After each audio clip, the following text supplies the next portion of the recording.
Welcome, everyone, to the Chicago Football Connection podcast. I'm your host, Steve Letizia. Follow me on Twitter at CFC Bears. Joined by my co-host, Luke O'Grady. Follow him on Twitter at Luke O'Grady. He makes it a little bit easier on you. We're talking now about the Bears win. Oh, Bears! I said Bears win against the Dolphins. The Bears actually But lost, like, but it felt like a win. So let's go with it. The Bears tank win over the Dolphins.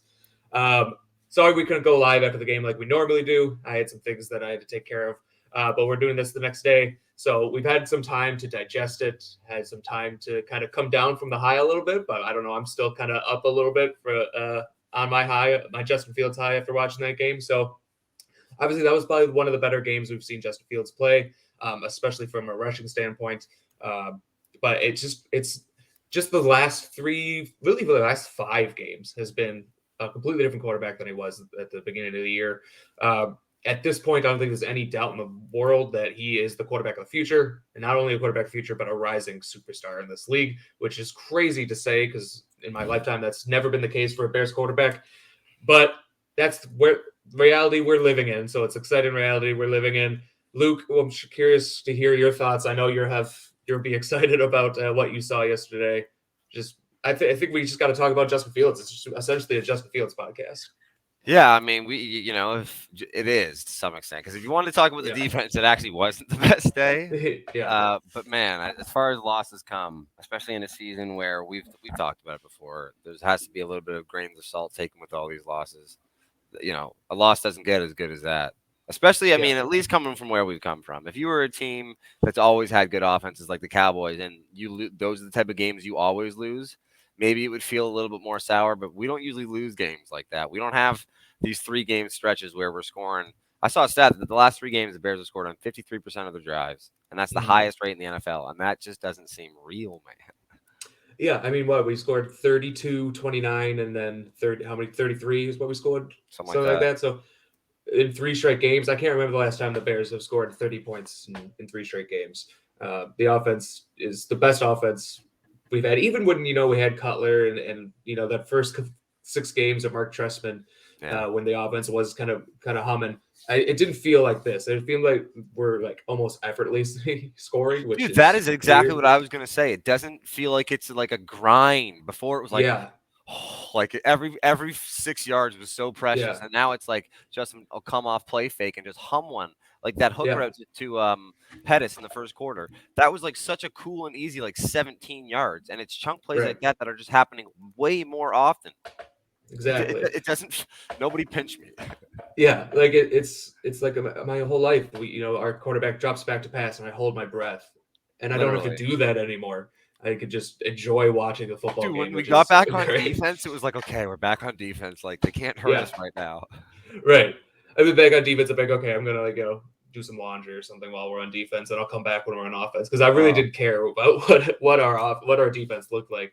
They looked exactly how I expected them to look like against a team that has yeah. Tyreek Hill and Jalen Waddle, and they gave up a lot of points. And it would have been nice to win the game, because we Yeah. had a chance there at the end, and we had really a chance throughout the entire game. But it's also nice to sometimes lose that game and get a higher draft pick. Not So only get a higher draft pick, but to some extent, the Bears are going to walk away thinking, we should have won that game. There was those yeah, moments where you defer to, what the refs did, and I'm not really a big, blame the refs guy. Bad calls happen all the same. time, is what it is. But a team that like the Bears in this position, it's almost better that the boys in that locker room are walking away thinking we could have been the winners there. Like we should have been the winners Yeah, there. If things had gone our way, we as fans it's almost better than a win because like you said, we get that better draft pick, and it's almost an asterisk lose because it's like if we don't yeah, drop those balls, if we get those calls, we do win that game, and they're probably right. yeah. But even then, Oh it's yeah, like, 100%. this isn't really our year to win. So to be able to say, hey, we had every right to win that game and we didn't, but just wait, next time we see you. Yeah, yeah. I think that's a really good point. Like I'm also not a blame the refs guy because, like you said, it evens out over the course of the year. You're going to be the beneficiary of some bad calls, and you're going to be on the bad end of some bad calls. Bears were on the bad end of some bad calls today. There's no way around that. Or yesterday, there's no way around that. Yep. But you're right. All they have to say is, if things just go our way, those 50-50, penalties go your way, which they easily could have, we win that game. Yeah. I So mean, in the locker room, they got to be feeling pretty good. it feels like that Steelers game last year, honestly, because it Hmm. looks like we had Yeah. every right to compete with a team that everybody thought was better than us. There were some Hmm. asterisks at the end, but everybody walked away thinking, "Man, there's something about this Justin Fields kid," and I don't think that anybody can deny that anymore.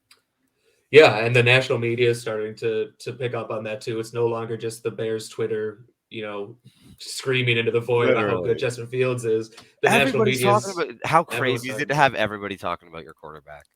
It's insane. It's never happened. I don't know. No, Like I it's don't know what to do with myself crazy. right now. The Bears have never had a better quarterback than the Packers in my lifetime. I think that's the case right now, at least the way they're 100%. playing. I've never had a quarterback who that national media is fawning over. Really, not that many players in general. I know, like especially on offense. Never on Um, offense. Never on offense. People, So it's Matt just really Forte nice got his to see. love. Marshall got his Yeah, love. But this was, I mean, to not be to this fair, extent. This is different. yeah. I mean, you break an NFL record, and people will start to take notice. And Yeah. man, and it was the other thing. It goes back to that like almost effortless. Like it was just like halfway through the fourth, and it was like he's at 175 yards. Yeah. What? Yeah. And that 60-yard rush, the long rushing touchdown was just a crazy play because the Dolphins were running a cover three defense.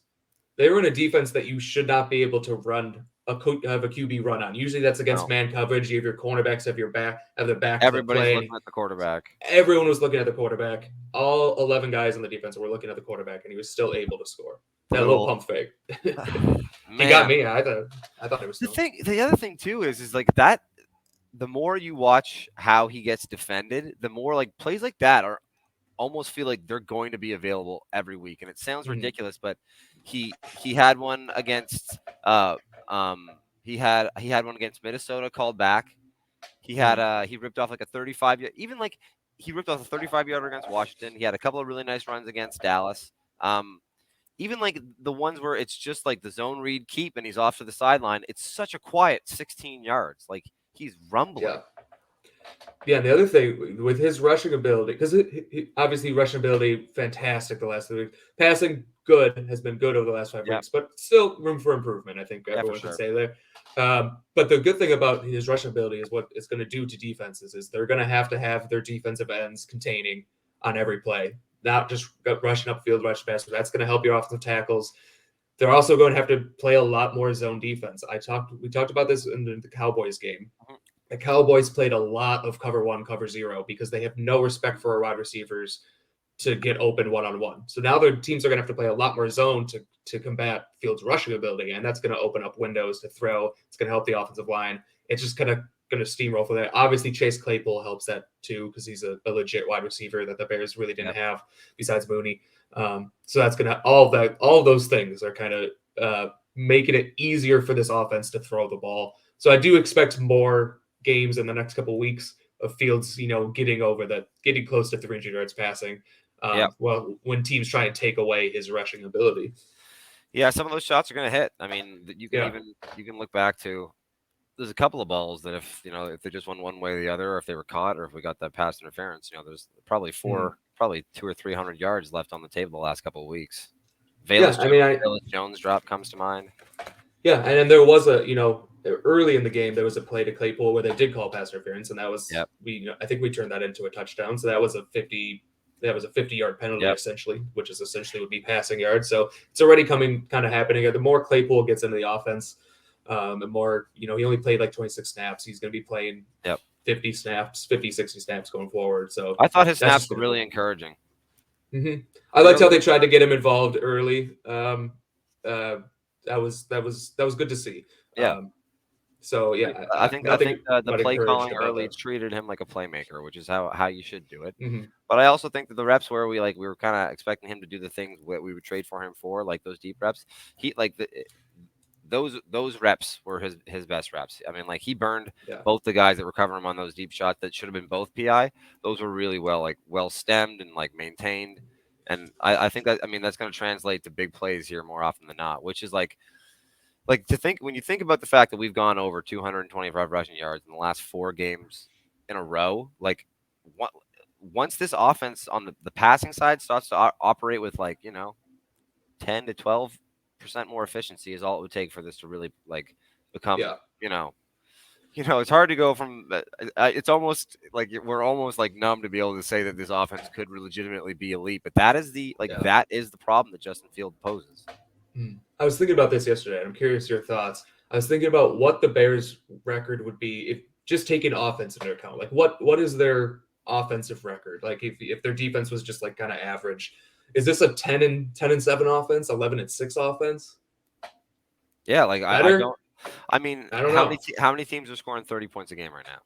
Yeah, not many. I mean, the offense is pretty much down throughout the whole league, and the Bears are the only team scoring. Not the only team scoring, but the Bears are still scoring 30 points with offense being down. You know, 100%. it's The line is so looking yeah. better. The line is looking better every week. Although to some extent, I think with how like some people have had to get switched around this week, I think there's some people that maybe took a little bit of a step back. But either way, Mhm. like I think Justin looks really poised in the offense. He's starting to really look like he's got a command of it, which makes Yeah. I think the playbook expand and makes it just so it's even more hard to like defend from a schematic point of view because Getsy kind of gets to open it up, and Getsy has just been so good. Mhm. He's just been Yeah. so good building on plays. Like they, it doesn't look like they've had that timidness that they had at the start of the year, where they're kind of like willing to die, like to live by the sword and die by the sword. Like they showed some urgency in the Dolphins game. Yeah, definitely. Yeah, they definitely did. Yeah, and Getsy, we got to give him a shout out. He's been great. And during the I saw a report. I forget who it was from, one of the national guys, but yeah, over the short buy or the fake buy, whatever you want to call it. They looked at tape of the Bills and the Ravens and the Texans with Deshaun Watson, and kind of not built their offense. They obviously had plays already designed for this, but kind of built a game plan around Yeah, kind of what worked for those teams, which I really like to see because we've been saying this for years to build kind of an offense around a quarterback. So it's nice to see that they're actually doing that. So that was really cool to see. yeah, The other thing that was cool to see, because you might kind of mentioned with Claypool, he's on a snap count. He didn't really have a full grasp of the playbook. So they were saying that Fields was kind of calling the play and then telling Claypool what route to run on that that's a good specific leader, play. man. So that's a good leader. That's a guy. I mean, obviously, the quarterback should know what every person's job is on each an individual play, but to be able to relay that is really impressive. The other thing about that is I've heard that one of the reasons Velus Jones was inactive was because he also does not have a great grasp of the playbook because the Tennessee's offense was really small and they didn't want Fields to have to be telling two wide receivers what they need to be doing on each individual play. So that's kind of what I heard. I don't know if that's true or not, but that was one of the reasons Velus Jones was inactive. Yeah, the Bayless Jones thing was unfortunate, especially considering Mm-hmm. the coach came out and said, basically Bayless he was the odd man out because he didn't have the special teams value, and it's like, well, dude, at the very Yeah. least, he's got to have special teams value. Yeah, I mean that was part of the reason you drafted him in the third. If you're just drafting him just as a wide receiver, he was not a third round wide receiver. His Uh, value was as a kick returner, punt returner too. So that is tough to hear. But yeah, I guess we should talk about Bayless Jones a little bit. I do think that this is not going to be he's an every thing with him being inactive. He's going to be the punt returner again. There's no yeah, point in having Dante Pettis return punts, even though he's doing a fine job at it. But Jones gives you more upside. He actually gives you a chance of someone who might return it. Um, he's done it before. I don't understand why he's struggling so much to catch punts.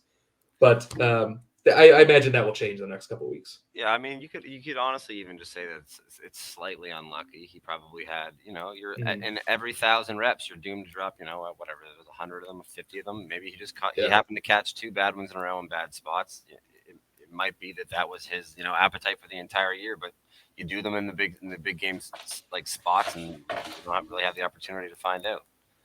Yeah.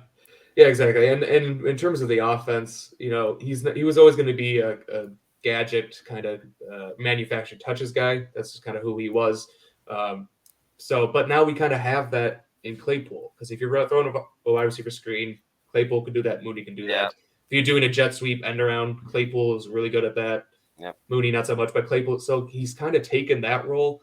And if you're going to manufacture touches for someone, manufacture touches for a better wide receiver, Yeah. essentially. I mean, So I would say that the problem is that someone like Claypool provides a couple more threats in the same role. Like Claypool can go Mhm. deep and has strong hands and can bail you out and do stuff like that.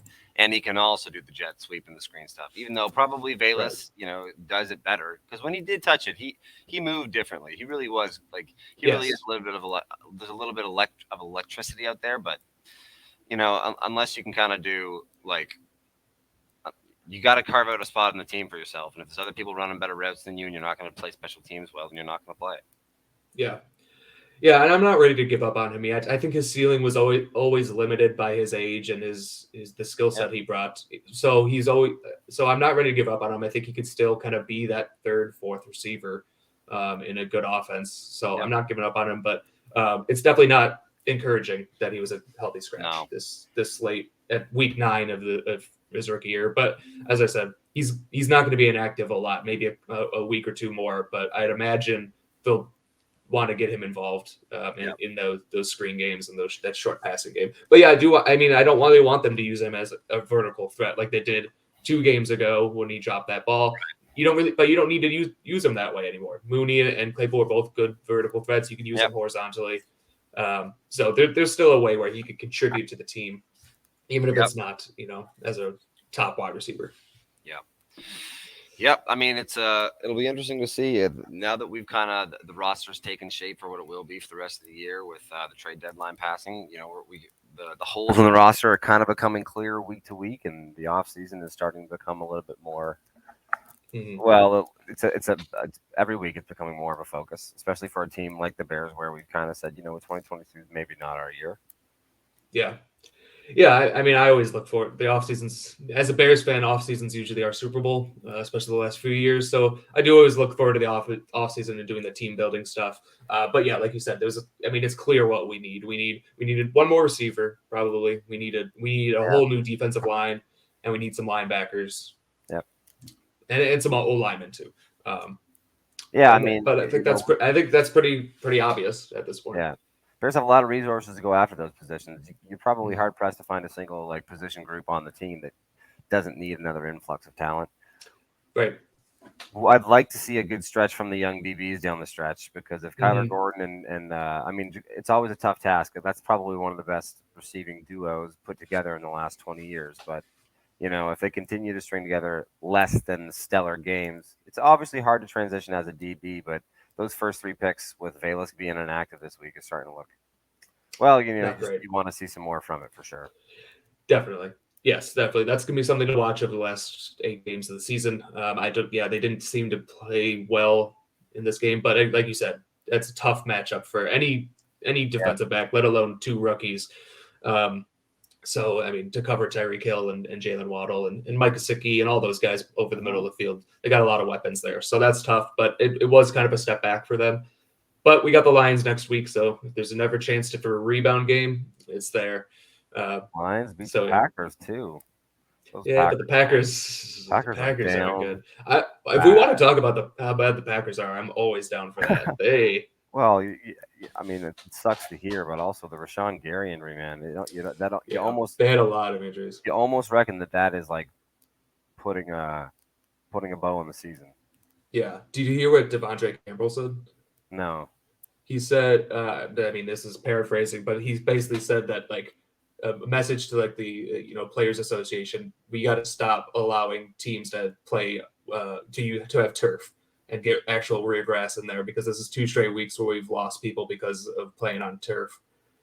And I think he said something like use the money that you're making off of us to actually invest in the grass stadium or something like that, which I think is a fair point. I mean, I think grass is better for players' health. So if Yeah, you I think. actually do have player safety at the top of your list, and like they claim to do, grass fields should be kind of up there.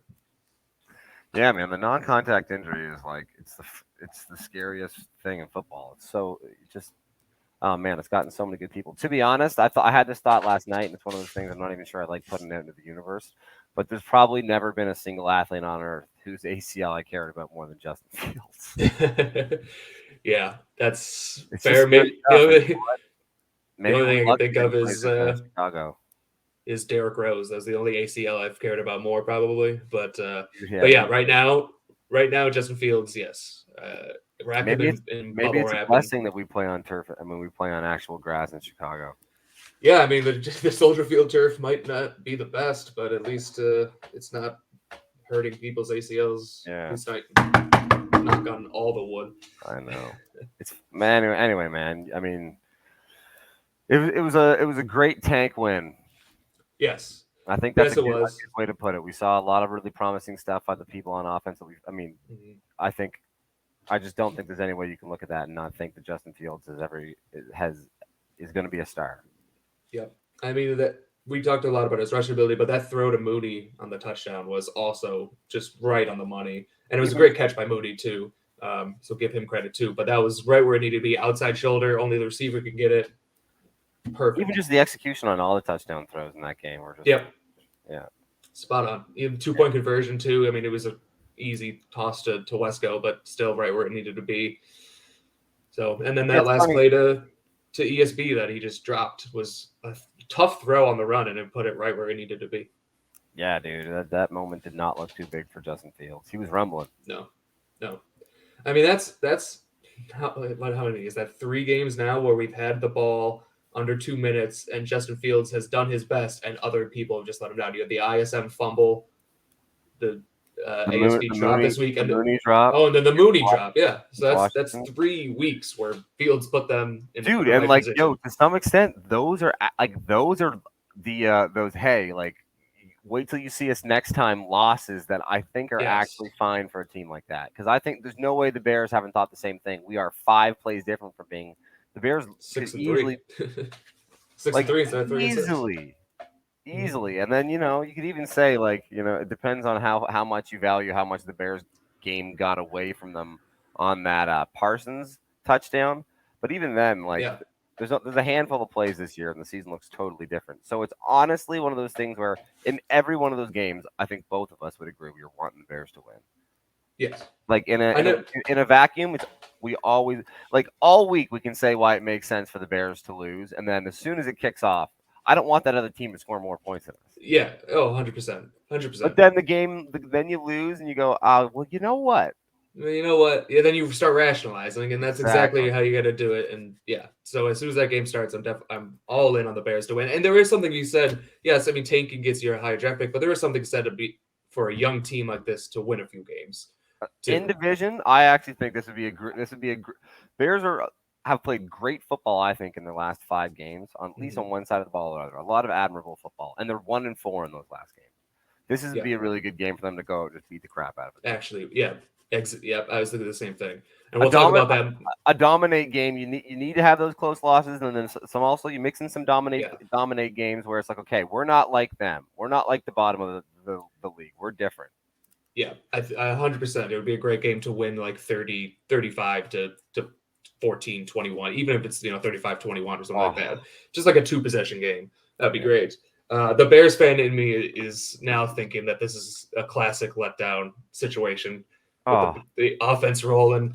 But maybe I think this Bears team might be different than all the other yeah. Bears teams I've ever rooted in It, my life. it's All the felt other Bears different. teams would come into this game against the Lions and shit the bed, and we'd be like, okay, they were frauds.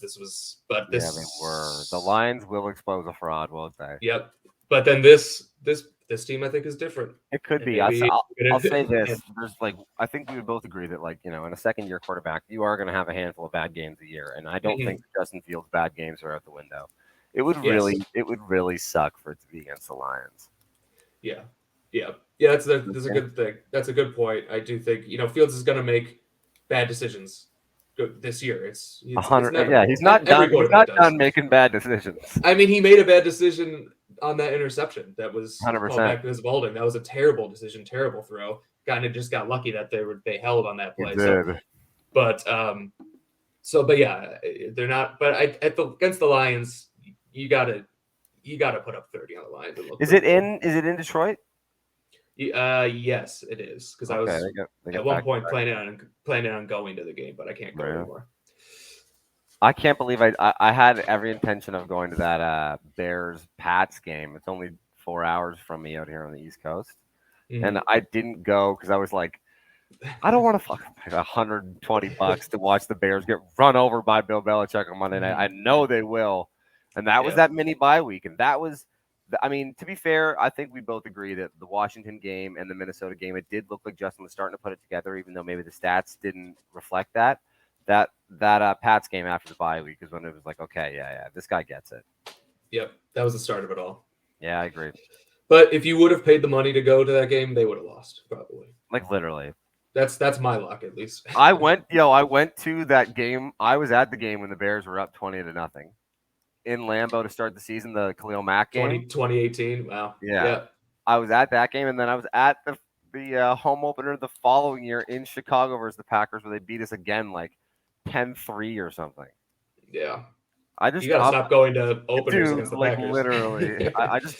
I've just decided that I'm done seeing Aaron Rodgers play football. That guy rips my heart out every time. I mean, I think a lot of people are done seeing Aaron Rodgers play football because it wouldn't shock me if he retired today. Oh, So, I think it's kind of like he's kind of basically said like this is the last year. yeah, I mean, I the way he's playing, I know I could say with almost 100% certainty it's his last year on the Packers. At least I don't think there's any way he comes back to the Packers, but I think he's going to retire. My biggest fear with the Packers is that they will lose a lot of games this year and draft Bryce Young or CJ Stroud, and they'll be amazing for 20 years or whatever.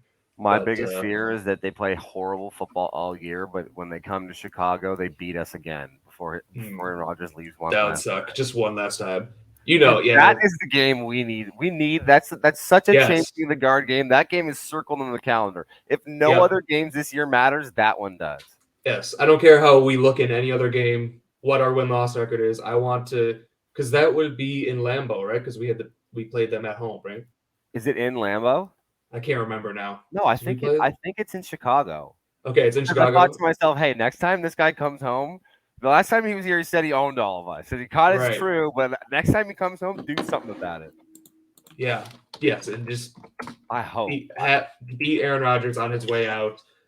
But yeah, but that game the Packers need to lose. But I do hope the Packers actually win some games here in the next couple weeks. Draft pick just like hover around 500 for a few years in like mediocrity. That's really the dream scenario. It is. Look, they've sunken themselves.